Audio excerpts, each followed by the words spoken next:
After Mom died from cancer, Dad started calling me by her name and buying me her clothes. When I woke up on their anniversary, to him on my bed with roses and their wedding song playing, I locked myself in the bathroom, but then I found out I was pregnant, despite never being with anyone. The fertility clinic had security footage of him carrying my unconscious body inside during the 3 days after Mom's funeral, when I thought I was just grieving. After Mom died from cancer, Dad sat by her hospital bed for 16 hours holding her hand. He kept saying, "I can't do this without you, Sarah. Please don't leave me." The nurses had to give him something to calm down just so he'd let go. When we got home, Dad walked around like he wasn't really there. For weeks, he left all Mom's stuff exactly where it was. Her coffee mug sat on the counter with her lipstick mark that made me cry every morning. He asked me, "Emma, could you make her chicken parmesan tonight? It would help me feel like she's still here." While I cooked, Dad watched old home videos on repeat in the living room. At first, it was nice hearing Mom's laugh all the time and pretending like she was still with us. But as winter turned to spring, Dad's sadness shifted into something scary. He stopped sleeping in their bedroom and moved to the couch, telling me, "I can't sleep in there, Emma. It smells like her perfume and I hear her breathing." At 3 in the morning, I'd find him hugging her pillow talking to nobody. I suggested therapy and he actually agreed to go twice a week. But it wasn't long before I found appointment cards in the trash. Sigh. One April night when I came out of the bathroom, he called me Sarah in the dark hallway. He immediately followed up with, "Sorry, Emma. You looked like her for a second." His apology was anything but reassuring because something in his eyes had changed. I reminded him, "Dad, I'm Emma, your daughter," and he nodded slowly without saying anything. I thought it would end there, but he called me Mom's name more and more. I tried to tell myself it was just part of the process. But that's when he started buying me the same clothes Mom wore. These ugly flower shirts kept showing up in my closet, and he'd lie, "They were on sale and I thought you'd look nice in them." When I told them that they were Mom's style, he'd just say, "Exactly," with this sickening smile. My shampoo kept getting replaced with Mom's brand, and when I switched it back, it would mysteriously change again within days. Then one morning, all my stuff had been moved to their bedroom. When I asked why, through tears he said, "I need you close, Sarah. Emma,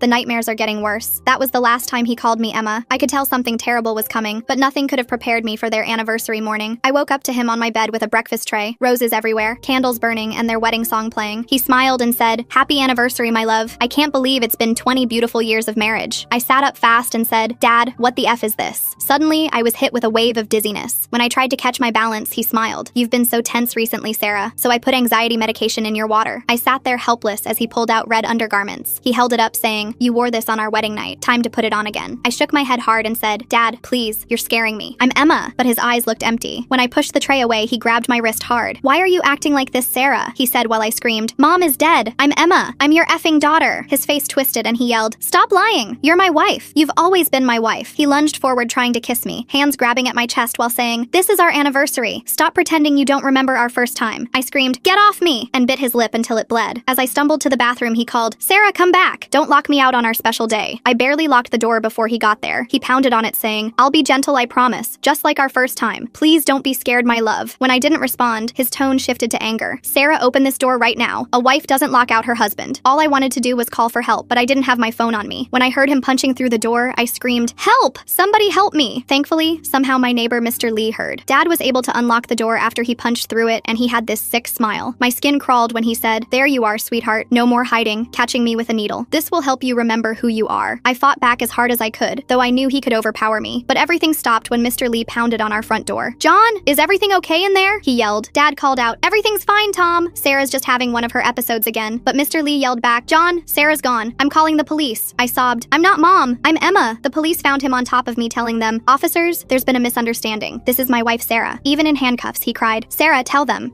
you're my wife." One officer asked, "Miss, what's your name?" And I sobbed, "Emma," his daughter. Dad started thrashing. "She's confused. She's sick. We've been married 20 years. As they led him away, he kept yelling, "Sarah, I love you." He was put in a psychiatric holding facility. He had been locked up for 2 months when I got the news. It came in the form of 2 pink lines on a pregnancy stick. My heart dropped because I thought I was a V-card holder. I stared at those 2 pink lines until my vision blurred. The bathroom tiles felt cold under my bare feet as I sank to the floor, pregnancy test clutched in my shaking hand. How could this be happening? I'd never been with anyone, never even kissed a boy. The only explanation made my stomach turn. My phone buzzed on the counter. The psychiatric facility's number flashed on screen. Against every instinct screaming at me not to answer, I picked up. Dad's voice came through eerily calm, nothing like the man who'd been dragged away in handcuffs 2 months ago. "How's our baby, Sarah?" The test slipped from my fingers, clattering on the tile. Behind his voice, I heard an orderly whisper urgently to someone. My throat closed up. How could he possibly know? I hung up without speaking, my mind racing. The morning he'd attacked me wasn't the only time I'd felt strange. There were those 3 days after Mom's funeral when everything felt foggy. I'd thought it was grief, exhaustion from planning everything while Dad fell apart. But now, "I helped you sleep better those nights," Dad had said when I'd mentioned feeling groggy. The memory hit me like ice water. Those missing days, the strange dreams, the soreness I'd attributed to sleeping wrong. A knock at the door made me jump. Through the peephole, I saw Mrs. Chen from next door holding a casserole dish. I opened the door, trying to look normal despite my world crashing down. She smiled warmly. I made too much lasagna, dear. Thought you might like some. Her expression shifted to concern. Are you feeling all right? You look pale. I forced a smile, taking the dish. Just tired. Thank you. Of course. Oh, I've been meaning to mention, during those nights after your mother's funeral, I saw you sleepwalking to the garage several times. Around 2 or 3 a.m., I was worried but didn't want to intrude during your grief. My hands trembled. The garage? Yes, multiple times. Your father said you were having trouble sleeping, that the doctor prescribed something to help. She patted my arm. Well, I'll let you rest. After she left, I practically ran to the garage. Dad's workshop area looked normal at first glance. Tools hung neatly on pegboards. His workbench was clean, but something felt wrong. I searched behind boxes, under tarps, anywhere he might hide something. Behind an old filing cabinet, I found it. A small camera mounted to the wall, red light still blinking, recording. The timestamp showed last night's date, but Dad had been locked up for 2 months. My hands shook as I traced the wire to a laptop hidden under a tarp. The screen showed multiple video files. I clicked on one from the week after Mom's funeral. The image made me gag. Me, unconscious in the backseat of Dad's car. The camera angle showed everything, but when I tried to skip forward, the crucial segments were corrupted. File after file showed the same thing. Me unconscious, then corruption where the actual assault would be. A box beside the laptop caught my eye. Inside, I found Dad's journal. His handwriting, usually so neat, looked frantic. I flipped through pages of grief, then stopped cold. Conjugal visits with Sarah during her sleeping hours. She's more receptive when the medication helps her relax, just like our honeymoon. I photographed page after page with my phone when footsteps made me freeze. Aunt Patricia stood in the garage doorway, her expression unreadable. Emma, what are you doing out here? I shoved the journal behind my back. Just looking for something? She stepped closer, and I noticed her eyes weren't surprised. They were calculating. That's your father's private workspace. You shouldn't be snooping. I live here. I can go wherever I want. Her smile didn't reach her eyes. Of course. I've been visiting your father, you know, weekly. He's getting better. More like his old self. Her gaze dropped to my hands. Is that his journal? No. Don't lie to me, Emma. She reached for it, but I stepped back. He's making such progress. The doctors say he might come home soon if he continues improving. He attacked me. He thought I was Mom. He was grieving. People do strange things when they lose someone they love. She moved closer. Give me the journal. It's private. The doorbell rang, saving me. I rushed past her, journal still in hand. My best friend Mika stood on the porch, lunch bag in hand. Ready for our lunch date? I brought Thai food from that place you... Emma, what's wrong? I wanted to tell her everything. About the pregnancy test, the videos, the journal, but the words stuck in my throat. Well, Dad's grief counseling clearly went off the rails somewhere between healthy mourning and let's recreate our wedding night with my teenage daughter. That's one heck of a plot twist I did not see coming. How could I explain that my own father had just a rough morning? I managed. Mika's eyes narrowed, looking past me to where Aunt Patricia emerged from the garage. Everything okay? Fine, Patricia said smoothly. Just checking on my niece. I'll see you at Sunday dinner, Emma. After she left, Mika pulled me inside. Okay, spill. You look like you've seen a ghost. I opened my mouth, closed it. The pregnancy test was still on the bathroom floor. The journal burned in my hands, but I couldn't form the words. I found some stuff of Dad's, I said finally. Disturbing stuff. What kind of stuff? I showed her one page of the journal, watching her face pale. Oh my God, Emma, this is... I know. I flipped through more pages, stopping when something fell out. Medical receipts for fertility substances, purchased online 2 months before Mom died, with my forged signature as the patient. He was planning this, I whispered. While Mom was dying, he was planning to... Mika grabbed my shoulders. We need to call the police. This is evidence of... No! The word came out sharper than intended. I can't. Not yet. I need to understand what happened first. My phone rang. Dr. Hoffman, Dad's psychiatrist. I let it go to voicemail, but he called again immediately. Emma, this is Dr. Hoffman. Your father is making excellent progress. He's been asking to apologize to you. I think a visit would be therapeutic for both of you. I don't think that's a good idea. He's genuinely remorseful. The medication is helping him see reality clearly now. He understands you're his daughter, not Sarah. The fertility substance receipt crinkled in my hand. I'll think about it. Wonderful. Oh, and Emma, your aunt mentioned you've been under stress. If you need someone to talk to... I hung up. Mika stared at me. You're not actually considering visiting him? Number. But something's not right. How did he know about... I couldn't say pregnancy. How is he still controlling things from inside? We spent the next hour going through the journal and receipts. Every page revealed new horrors, detailed plans, substance dosages, even mentions of the security cameras he'd installed to monitor Sarah's recovery. Emma, we need help. This is too big for just us. She was right. But who could I trust? Aunt Patricia was clearly on Dad's side. Dr. Hoffman seemed fooled by Dad's act. The police had been useless before. Let me think, I said. I need to be smart about this. Mika reluctantly agreed to give me time. After she left, I sat in my room, surrounded by evidence. The pregnancy test hidden in my drawer seemed to pulse with its own terrible presence. I needed to know more. The fertility clinic receipt had an address. Tomorrow, I'd go there. Maybe they'd have records, security footage, something to prove what Dad had done during those lost days. My phone buzzed with a text from an unknown number. When I opened it, my blood ran cold. A photo of me from one of the corrupted videos. Unconscious, vulnerable, and a message. Such beautiful memories of our time together. Can't wait to make more. Your loving husband. The phone slipped from my numb fingers. Somehow, even locked away, Dad was still watching, still reaching out, still convinced I was Mom. I grabbed the journal and receipts, shoving them into a bag. Whatever happened next, I needed to protect this evidence, because something told me Dad's excellent progress was just another manipulation, and if Aunt Patricia had her way, he'd be coming home soon. The next morning, I drove drove to the fertility clinic with Mika beside me. My hands gripped the steering wheel so tight my knuckles turned white. The receptionist at the front desk looked up with a professional smile that faltered when she saw my face. I explained I needed information about appointments from several months ago. The receptionist typed something into her computer, then frowned. She excused herself and returned with an older woman who introduced herself as Beth, the clinic manager. Beth's expression grew concerned as I showed her the receipts. She led us to a private office and closed the door. After checking the dates against their system, she confirmed someone matching my description had been brought in during those exact time frames. The appointments were listed under my name, but the signature on the consent forms didn't match mine at all. She printed copies of everything she could legally share, including security footage stills that showed Dad carrying an unconscious woman into the clinic. My stomach churned seeing myself limp in his arms. Beth whispered that she remembered Mom from years ago when she'd tried IVF treatments here. She'd always wondered why Dad kept asking about fertility options for his wife when everyone knew Sarah had passed. Back in the car, Mika held the evidence while I tried not to throw up. We decided to make copies of everything and store them in multiple locations. As we pulled into a copy shop parking lot, I noticed Aunt Patricia's car following us. She'd been 3 cars behind us since we left the clinic. Inside the shop, I quickly made copies while Mika watched the door. Patricia entered just as I finished, pretending surprise at running into us. She made small talk while her eyes tracked the papers I was sliding into different envelopes. When she reached for one, I pulled them all back and told her we were leaving. That afternoon, I returned home to find Dad's letters had started arriving. 3 envelopes sat on the kitchen counter, all addressed to Sarah in his handwriting. My hands shook as I opened the first one. He wrote about our growing family, how excited he was for the baby, and included appointment reminders for prenatal checkups. The second letter contained ultrasound photos he'd somehow obtained, with arrows pointing to what he claimed was our miracle. The third made my skin crawl, detailed plans for converting my room into a nursery. I photographed each letter before hiding them with the other evidence. My phone rang constantly, unknown numbers that I let go to voicemail. When I finally checked them, they were all from Dad, his voice switching between calling me Sarah and Emma, sometimes in the same message. The next few days, I noticed more signs of Dad's reach. My work supervisor called me into his office, expressing concern about my mental state. Apparently, Dad had been calling, claiming I was having episodes and needed time off. When I tried to explain the situation, my supervisor's expression made it clear he thought I was the one with problems, not Dad. I requested my medical records from our family doctor, only to discover Dad was still listed as my emergency contact and medical proxy from when I was a minor. The receptionist apologetically explained she couldn't release them without his consent. Even my attempts to change this were blocked. The forms required a psychological evaluation to prove I was competent to make my own medical decisions. Desperate for professional help, I made an appointment with a therapist Mika found online. Dr. Martinez seemed sympathetic at first, taking notes as I explained everything. But when I mentioned Dad's name, her expression shifted. She set down her pen and revealed she was Dad's cousin. Family photos on her desk that I hadn't noticed before showed them together at various gatherings. She suggested my accusations were a grief response and offered to prescribe anxiety medication. I left her office feeling more trapped than ever. That night, I couldn't sleep. Every creak of the house made me jump. Around 2 a.m., I crept to Dad's home office with a flashlight. His computer was password protected, but I knew his habits. The password was Mom's birthday. His files were meticulously organized. One folder labeled Sarah's Recovery contained hundreds of photos of me sleeping, taken over months. Another held medical research about fertility substances and their effects, but the folder that made my blood run cold was titled Project Sarah Reborn. Inside were detailed plans dating back to when Mom was first diagnosed, spreadsheets tracking my cycle, notes about which substances would be undetectable, even architectural plans for basement renovations. I copied everything onto a USB drive, my hands shaking so badly I almost dropped it. A car door slammed outside. I peeked through the blinds to see Aunt Patricia's car in the driveway. She had a key. I quickly shut down the computer and slipped out the back door just as I heard her entering through the front. The next morning, I found prenatal vitamins in my bathroom cabinet. I hadn't bought them. The receipt tucked inside was dated 2 months ago, before Mom had even died. I flushed them all down the toilet and installed new locks on my bedroom and bathroom doors. At the grocery store, I ran into several of Mom's book club friends. They congratulated me on my pregnancy and asked about my engagement. When I stammered that I wasn't engaged, they exchanged knowing looks. Apparently, Dad had been calling them from the facility, sharing the wonderful news about our growing family. I abandoned my cart and drove straight to Mika's apartment. She took one look at my face and pulled me inside. While I sat on her couch trying to breathe normally, she made calls to everyone she could think of who might help. Most were dead ends, but then she remembered her friend Jordan who worked at a pharmacy. Jordan agreed to meet us at a coffee shop. When I showed him the receipts for the sleeping pills, his face went pale. He recognized the prescriptions. Dad had been picking them up for months, claiming they were for my anxiety. The doses were dangerously high, enough to keep someone unconscious for hours. He also revealed something that made my stomach drop. Dad had an appointment scheduled at the fertility clinic for next month. The note in their system mentioned continuing treatment for wife's fertility issues. Jordan printed out what records he could access and promised to keep an eye out for any new prescriptions. The way Emma's dad planned everything while her mom was dying makes me feel sick for her. Finding those receipts showing he bought fertility drugs before her mom even passed, that's such a deep betrayal of trust. That evening, I heard a knock at the door. My younger cousin Stephanie stood there holding a package, saying Aunt Patricia asked her to deliver it. I thanked her but warned her to be careful around Patricia. When Stephanie looked confused, I simply told her to trust me and never be alone with our aunt. Inside the package were maternity clothes, all in Mom's size and style. The gift tag read, "For our growing family, love, your devoted husband." I spent the next hour backing up all my evidence to cloud storage, creating multiple accounts under different names. As the files uploaded, I noticed my laptop running slower than usual. A quick check showed someone had installed monitoring software. The installation date matched when Aunt Patricia had borrowed my laptop to check email last week. I performed a factory reset and started fresh, but the damage was done. Who knew what information she'd already accessed? My banking, my emails, my search history, all of it potentially compromised. The police sergeant I spoke with the next day barely looked up from his paperwork. He explained that restraining orders don't apply to institutionalized patients since they're already confined. When I showed him the letters and evidence of ongoing harassment, he shrugged and suggested I change my phone number. The system offered no protection against someone who was technically already locked up. That night, I met with Jordan and Beth at Mika's apartment. They'd both lost people to similar situations. Jordan's sister to an ex who'd stalked her despite being in jail. Beth's friend to a husband who'd controlled her even from prison. We weren't alone in this, but that only made it more frightening. How many others were trapped like this? We created a simple communication system, code words for different situations, regular check-ins, and safe meeting spots. It felt like preparing for war, but what else could we do? Searching through Dad's work computer files, I found more evidence of his delusions. The folder labeled Project Sarah Reborn went deeper than I'd initially seen. Encoded files that took hours to crack revealed his complete break from reality. He genuinely believed Mom wasn't dead, that she'd been transformed into me, that getting me pregnant would complete her resurrection. One file made me run to the bathroom to vomit. Detailed notes about Mom's appearance at my age, how similar we looked, how he'd noticed this when I was just 14. The planning went back years, waiting for the right moment. Mom's cancer had been his opportunity. Dad's childhood friend Marcus reached out after hearing about the situation from Mr. Lee. Over coffee, he revealed something that explained so much. Dad's mother had died young, in childbirth actually. Dad had been raised by his grandmother who told him repeatedly that he'd culled his mother by being born. The trauma had shaped everything about how he viewed women, death, and rebirth. Marcus showed me old photos of Dad's mother. The resemblance to both Mom and me was undeniable. 3 generations of women who looked alike, and Dad's broken mind had conflated us all into one person who kept dying and being reborn. At the grocery store, I kept my head down, but Aunt Patricia found me anyway. She cornered me in the cereal aisle, accusing me of spreading lies about Dad. When I tried to leave, she grabbed my arm. Other shoppers started staring. I stayed calm, quietly asking her to let go. When she raised her voice about family loyalty, I simply held up my phone, already recording. She released me immediately, but the damage was done. The security footage would later save me when she tried to claim I'd attacked her. Several witnesses came forward to support my version of events, having seen her aggressive behavior. The facility called to inform me that Dad's insurance would run out in 30 days. After that, he'd either need to be transferred to a state facility or released. The social worker's apologetic tone made it clear which option was more likely. Budget cuts meant the state facilities were full. Dad would probably be released with outpatient requirements he'd never follow. That same day, Rosa, a cleaning lady at the facility, called my cell. She'd gotten my number from the visitor log and felt I needed to know something. Dad had been hiding his medication for weeks, pretending to take it but actually saving it up. He was planning something, she was sure of it. She'd reported it to her supervisors, but nothing had been done. During Sunday dinner at Aunt Patricia's house, I watched her carefully. The mask slipped when she called me Sarah while passing the potatoes, then quickly corrected herself. But Uncle Robert noticed. I saw the confusion in his eyes, the first crack in his loyalty to his wife. Dad's lawyer contacted me about a reconciliation meeting. He painted a picture of a remorseful father who just wanted to apologize and make amends. The inheritance he mentioned was substantial. Apparently, Dad had life insurance policies I never knew about. All I had to do was agree to supervised visits. I declined and hung up. Uncle Robert showed up at my door the next evening looking troubled. He'd found Patricia's journal while looking for their tax documents. She'd been visiting Dad far more than she'd told anyone, sometimes daily. The journal entries showed her growing obsession with Dad's version of reality, how she'd started to believe Mom might really still be alive somehow, transformed into me. We agreed he'd keep watching Patricia while pretending everything was normal. He looked broken as he left, realizing he'd been living with someone whose grip on reality was slipping. Mr. Lee's log proved invaluable. He'd been documenting strange occurrences since Mom died, originally just out of concern for a grieving neighbor. But the entries painted a disturbing picture. Dad bringing contractors to work on the basement during my blackout periods, deliveries of medical equipment, late-night activities in the garage when I was supposedly sleeping. His most disturbing entry described seeing Dad carry me to the car multiple times during those lost days after Mom's funeral. I'd been completely limp, unconscious. Mr. Lee had assumed I was sick with grief, that Dad was taking me to the hospital. He'd never imagined the truth. Up on the contractor lead, I tracked down the company Dad had hired. The worker I spoke with remembered the job clearly. Dad had wanted a basement room renovated into what looked like a medical suite. He'd claimed it was for home care for his sick wife. The contractor had found it odd since everyone knew Sarah had already passed, but the money was good, and it wasn't his business to ask questions. I convinced him to let me see the work order. The specifications made me sick. Medical-grade ventilation, reinforced soundproofing, multiple electrical outlets for equipment, a small refrigeration unit, everything needed for a private medical facility. That night, I broke into my own basement. I'd avoided it since moving back home, but I needed to see. Behind a new wall that looked like storage shelving, I found a hidden door. My hands shook as I opened it. The room beyond was worse than I'd imagined. Medical equipment filled one corner, examination table, IV stands, monitoring devices. A refrigerator hummed in the corner. Inside, I found vials of fertility substances and something worse, frozen genetic material labeled with my name and collection dates matching documenting my blackout periods. Photos covered one wall, me at every age, morphing into pictures of mom, then pictures of dad's mother. In his broken mind, we were all the same woman, dying and being reborn over and over. The centerpiece was a hospital bed with restraints, waiting for its next occupant. I photographed everything, then got out of there. My hands shook so badly I could barely lock the door behind me. This wasn't just assault. This was a fully planned operation to use me as an incubator for his delusions. Mika quit her job the next day, rather than deal with Patricia's escalating threats about lawsuits and slander. Her boss had been sympathetic but couldn't risk the drama. We spent the afternoon updating resumes and looking for new opportunities for her, trying to pretend our lives were normal while everything crumbled around us. The support network grew organically. Mom's prayer group reached out after hearing whispers about what was happening. These women had known our family for years and had their own suspicions about dad's behavior. They offered meeting spaces, emotional support, and most importantly, they believed me. Former neighbors started coming forward with their own observations. The woman across the street had seen dad carrying me to the car during those blackout nights. The elderly couple next door had heard strange noises from our garage at odd hours. None of them had spoken up before, assuming they were misunderstanding innocent situations. Now they realized they'd been witnesses to something terrible. Dad's attempts to contact me escalated. Fake social media accounts appeared daily, sending messages that alternated between declarations of love and detailed descriptions of our supposed future together. I reported each one, but new ones appeared faster than the platforms could remove them. The facility's security footage revealed he'd been coaching other patients to call me, giving them scripts to read. One recording Rosa smuggled out showed him teaching a confused elderly man to say he was calling about prenatal appointments for Sarah. The manipulation was systematic and relentless. With less than 2 weeks until dad's insurance ran out, I had to make hard choices. The pregnancy was still early enough to terminate safely, but I struggled with the decision. This wasn't just about me, it was potential evidence of his crimes. Yet carrying it felt like letting him win, like participating in his delusion. The prayer group women surrounded me with support as I made my choice. Dad's friend Marcus basically said, "Hey, your dad thinks you're his mom reincarnated because grandma told him he killed her during birth. Talk about needing therapy before having kids, not after." They drove me to the appointment, held my hand in the waiting room, and took me home after. No judgment, just love and understanding. The tissue samples were preserved as evidence, just in case. Patricia's own children started pulling away after overhearing conversations about the situation. Her eldest daughter refused to visit anymore, scared of what her mother was becoming. Her son asked Uncle Robert if they could stay with his parents for a while. The family was fracturing, but at least the younger generation was protecting themselves. Multiple witnesses came forward about dad's concerning behavior before mom's death. Her oncologist's notes, subpoenaed by a sympathetic nurse, showed dad had been asking about increasing her pain medication doses. He'd been unusually interested in which combinations might be fatal, claiming he wanted to avoid accidental OD. The facility extended dad's hold after Rosa's reports finally triggered a review, but it was temporary, just another 30 days. The countdown continued, just slightly delayed. He lost privileges after they found the contraband medication, but somehow his letters kept coming. Other patients were smuggling them out, seduced by his manipulation or small bribes. During one of his recorded calls, dad slipped up. While ranting about Sarah being pregnant again, he mentioned it was just like 20 years ago when I was conceived. Then he caught himself, realizing he'd just admitted knowing I was his daughter, not his wife. The cognitive dissonance was recorded, documented, one more piece of evidence that he knew reality but chose his delusion. Marcus revealed the final piece of dad's history. His grandmother had died in childbirth too, dad's mother. The women in his family kept dying to bring forth new life, and in his broken mind, they were all the same woman. Sarah, his mother, his grandmother, an endless cycle of death and rebirth that he was desperate to continue through me. The security footage from multiple nights showed the full scope of what had happened during my blackout periods. Dad carrying me to the car, driving to the clinic, returning hours later with me still unconscious. The timestamps matched perfectly with the procedures documented at the fertility clinic. It was all there in grainy black and white, evidence of the systematic assault I'd survived without even knowing it. As the final days of dad's extended hold approached, the entire support network prepared for what might come next. Safe houses were arranged, check-in schedules were confirmed. Everyone knew their role in keeping me safe when he inevitably got out. But I wasn't running anymore. I'd spent months gathering evidence, building support, documenting everything. The police might not help, the system might fail, but our community was ready. The truth was out there, spreading through whispers and careful conversations. Dad thought he could recreate mom through me, continue some sick cycle of death and rebirth. But I was breaking that cycle. I was choosing life, my own life, separate from his delusions. And I had an army of survivors, supporters, and witnesses ready to help me fight. The facility called with an update. During the review process, they'd discovered more disturbing behavior. Dad had been creating detailed plans for what he'd do when released. The plans were elaborate, delusional, and focused entirely on reuniting with his wife and their baby. This time, even Dr. Hoffman couldn't ignore the evidence. He called to apologize for not seeing it sooner. Dad's manipulation had been so complete, his performance so convincing during their sessions, but the accumulated evidence painted an undeniable picture of dangerous obsession. Rosa's written testimony arrived by courier the next morning. Her handwriting was shaky, but the details were precise. Dates, times, conversations she'd overheard. Dad had been coaching patients for weeks, teaching them exactly what to say when they called me. She'd documented everything, risking her job to help a stranger. I added her testimony to my growing evidence binder. The documentation package took 3 hours to compile. Multiple copies went to different locations, one with Mika, one with Marcus, one in a safety deposit box. Each page carefully organized, cross-referenced, ready for whatever came next. The evidence was overwhelming now, but I knew that didn't guarantee anything. Dad's recorded calls became more erratic. In one, he referred to me as Sarah, Emma, and Mother, within the same rambling message. The facility staff had started recording everything after finding his medication stash. His breakdown was accelerating, the careful mask he'd maintained for Dr. Hoffman crumbling completely. Mom's prayer group organized a schedule. Different members would check on me throughout the day, bringing meals, sitting with me when the fear got too intense. These women who'd known Mom for decades became my shield. They'd seen Dad's controlling behavior before, noticed things they'd dismissed at the time. Now they were determined to protect me where they'd failed to protect Mom. The facility announced Dad's transfer to a long-term psychiatric hospital. Insurance had approved it based on the new evidence of his deteriorating condition. Relief flooded through me until I learned the details. The transfer would happen in 3 days, requiring transport across the city. So many opportunities for something to go wrong. Patricia's behavior grew more desperate. She showed up at odd hours, peering through windows, leaving rambling voicemails about family loyalty. Uncle Robert had moved out temporarily, taking their children to his parents' house. He called me daily with updates on Patricia's movements, documenting her increasing instability. I spent hours at the bank, changing every account Dad might have access to. The manager listened patiently as I explained the situation, helping me navigate the bureaucracy of severing financial ties. New accounts, new passwords, new everything. Each step felt like reclaiming a piece of my life. The transfer day arrived with unseasonable rain. I stayed home, doors locked, phone in hand. Mika came over to wait with me. We tracked the facility's van through traffic apps, watching its slow progress across the city. Every red light made my heart race. Every stop felt like an opportunity for disaster. The call came at 2:47 p.m., not from the facility, but from Patricia. Her voice was breathless, excited. Dad had convinced her to help during a bathroom stop. She'd created a distraction while he slipped away. They were together now, coming to reunite our family. I hung up and immediately called the police, then the facility, then everyone in my support network. Within minutes, Mr. Lee was at my door with his son. Marcus arrived with 2 of his brothers. Mom's prayer group descended like an army of protective grandmothers. My house became a fortress of concerned neighbors and friends. The police said they were searching, but we all knew Dad would come here. This was where his delusion lived. As darkness fell, we waited. Someone made coffee. Someone else ordered pizza that no one ate. We took turns watching the windows, checking the locks. The rain had stopped, leaving everything eerily quiet. Even the usual evening traffic seemed muted. Patricia's car appeared at 11:15 p.m. She parked across the street, engine running. Through the curtains, I could see 2 figures inside. They sat there for 20 minutes, watching the house, probably noting all the cars, all the people protecting me. Then Patricia got out alone. She walked to my front door like she had 100 times before, knocked with her familiar rhythm. When no one answered, she tried her key. It didn't work. I'd changed the locks. She knocked again, harder, then started calling my name, mixing it with Sarah's, just like Dad did. Mr. Lee opened the door but kept the chain on. Patricia tried to push past him, demanding to see me. Behind her, Dad emerged from the car. He'd lost weight, his hospital clothes hanging loose, but his eyes were bright, focused, terrifyingly clear. He looked nothing like the broken man who'd been dragged away months ago. He walked up the path slowly, deliberately. Patricia stepped aside to let him approach. He stopped at the door, looking past Mr. Lee, searching for me. When he spoke, his voice was calm, reasonable. He explained that there had been a misunderstanding. He was better now. He just wanted to see his wife and child. I stayed in the living room, surrounded by my protectors. Through the doorway, I could see him trying to peer inside. He called my name, Emma, not Sarah, said he understood now. The medication had helped him see clearly. He knew I was his daughter. He just wanted to apologize, to make things right. The police arrived as he was mid-sentence. 3 cars, lights flashing. Dad didn't run. He stood perfectly still as they approached, hands visible, no sudden movements. Patricia started screaming about persecution, about family rights. The officers ignored her, focused on Dad. He went willingly, even smiled as they cuffed him. But as they led him to the car, he turned back. Our eyes met through the doorway. His mask slipped for just a moment. The delusion was still there, burning bright. He mouthed one word, soon. They took Patricia too, as an accomplice. She fought them, screaming about loyalty and love and family. The neighbors came out to watch. Someone filmed it on their phone. Within hours, everyone in the neighborhood knew what had happened. The whispers would follow me, but at least they were truth now, not Dad's lies. The facility faced serious consequences for the security breach. New protocols were implemented. Rosa was promoted to security supervisor. She called to check on me, to apologize for not preventing the escape. I told her she'd done more than enough. Her documentation had saved me. Dad's confession came 3 days later, not in an interrogation room, but at Mom's grave. He'd convinced a guard to let him visit one last time. Standing at her headstone, he spoke to her as if she were there, told her how he'd increased her morphine dose to help her rest, how he'd held her hand as she slipped away, how he'd kept his promise to never let her suffer. The security footage from the cemetery picked up every word, his casual admission to murder, spoken with love and tenderness. He truly believed he'd done Mom a kindness. In his mind, he'd freed her from pain so she could be reborn through me. The cycle of death and rebirth completed through his loving hands. Patricia heard the confession from her holding cell. Something in her finally broke. She realized she'd been helping a murderer, enabling a monster. Her statement to police was was comprehensive, detailing every visit, every plan, every delusion she'd witnessed. She'd been so deep in grief over losing her sister that she'd let Dad's fantasy become hers. The murder confession changed everything. No more temporary holds or insurance limitations. Dad was transferred to a maximum security psychiatric facility, facing charges that would keep him there permanently. The system that had failed me finally had something it couldn't ignore. I sat in the prosecutor's office, reviewing my statement one last time. They had everything. The evidence I'd collected, Rosa's testimony, the security footage, Patricia's confession. But they wanted my story too. Wanted the jury to understand the full scope of what he'd done. I agreed, but only in writing. I couldn't speak those words aloud. The DNA test results arrived the same day. Confirmation of what I already knew. The pregnancy had been Dad's. The lab tech who delivered them looked sick. She'd seen the news, understood what the results meant. I filed them with the rest of the evidence. One more piece of proof in an already overwhelming case. Mom's prayer group helped me plan a memorial service. Not for Dad, he was dead to me now. But for Mom, a real goodbye this time. We held it in their church garden, surrounded by the flowers she'd loved. I spoke about who she really was. Not Dad's fantasy, but the actual woman who'd raised me, loved me, protected me as long as she could. Uncle Robert brought the kids to see me. They were confused, scared, processing their mother's involvement. I told them age-appropriate truths, assured them none of this was their fault. Their mother had been sick with grief, I explained. Sometimes sadness makes people do terrible things. They nodded solemnly, old beyond their years. I found a new therapist through the prayer group. Dr. Catherine Chen, no relation to Dad, no hidden connections. Our first session was just me crying while she sat quietly, offering tissues. No judgment, no medication pushing, just space to feel everything I'd been holding back. It would take time, she said. Healing always did. The house felt different with new locks, new security system, new everything. I kept finding traces of Dad's obsession, a hidden photo tucked behind furniture, Mom's perfume in strange places. Each discovery went into a box for the prosecutor, evidence of the long game he'd been playing. Mika found a new job at a nonprofit helping abuse survivors. Her experience supporting me had shown her calling. We celebrated with Thai food from our favorite place, pretending things were normal for just one evening. She was moving to a better apartment too, one with room for a roommate if I ever wanted to leave my childhood home. The trial date was set for 6 months out. Dad's lawyer tried for an insanity plea, arguing he couldn't stand trial, but the recordings proved otherwise. He knew reality, he just preferred his delusion. The distinction mattered legally, even if it made no difference to what he'd done to me. I started packing slowly, room by room. This house held too many memories, too much pain. Marcus helped me sort through everything, deciding what to keep and what to burn. Mom's real things went into storage. Everything Dad had contaminated went into the fire. The smoke smelled like freedom. My name change paperwork was approved on a Tuesday. Emma became Catherine, my middle name, Mom's mother's name, a name Dad had never spoken, never tainted with his delusions. The judge who signed it was one of Mom's book club members. She hugged me after, whispered that Mom would be proud. The support group met weekly in the church basement, other survivors sharing their stories, their strategies, their strength. I mostly listened at first, overwhelmed by how common my story was. So many people trapped by someone who claimed to love them, so many systems that failed to protect them. Moving day came with the first snow. Mika had found us a perfect apartment across town, secure building, doorman, no memories. My support network showed up to help, loading boxes, cleaning rooms. By evening, my childhood home stood empty. I left the keys with a realtor, didn't look back. The apartment smelled like fresh paint and possibility. We ordered Chinese food, sitting on the floor among boxes. For the first time in months, I felt safe, not just protected by others, but genuinely safe in my own skin. Dad couldn't reach me here. His delusions had no power in this new space. I started the job search slowly, easing back into normal life. The nonprofit where Mika worked had an opening in their administrative department. Nothing fancy, but stable, meaningful. The interview went well once I explained my employment gap. They understood, had seen it before. 6 months later, I sat in a courthouse waiting room. The trial would start in an hour. I'd testified yesterday, reading my statement in a steady voice. Dad had watched me the whole time, still looking for Sarah in my face. But I wasn't scared anymore. He was just a sick old man who destroyed his own life chasing ghosts. The verdict came back guilty on all charges: murder, assault, false imprisonment, stalking, life in psychiatric detention, no possibility of release. Patricia got probation and mandatory therapy for aiding escape. She'd lost everything: her family, her reputation, her sister's memory. Prison would have been kinder. That night, my chosen family gathered in our apartment. Mr. Lee brought Korean food, Marcus brought wine, Mom's prayer group brought dessert. We didn't celebrate. There was nothing joyful about any of this, but we acknowledged survival, resilience, the power of community to overcome evil. I started leading support groups myself, sharing my story with new survivors, teaching them about documentation, about building networks, about trusting their instincts. Every week, someone new walked through those doors, looking as lost as I'd once been. Every week, I helped them find their way. The anniversary of Mom's death came with unexpected peace. I visited her grave alone, bringing her favorite flowers. Dad couldn't taint this anymore. She was just my mother again, the woman who'd loved me, who'd tried to protect me even while dying. I told her about my new life, my new name, my freedom, Catherine. I was Catherine now, not Emma, the girl Dad had tried to transform, not Sarah, the ghost he'd chased, just Catherine, building a life surrounded by chosen family who saw me for exactly who I was. The healing wasn't complete, might never be, but I was free, finally, blessedly free. Well, Dad confessing to murder at Mom's grave while being recorded is certainly not the smartest criminal move I've ever seen. Guess he forgot about those cemetery cameras when he was busy being completely bonkers. This whole mess wrapped up with Catherine getting her fresh start, new name, new apartment, and Dad getting a lifetime supply of psychiatric hospital food, which honestly seems like the universe finally decided to stop hitting the snooze button on justice. Thanks for reading this wild story with me. It's been quite the emotional roller coaster with some seriously dark twists.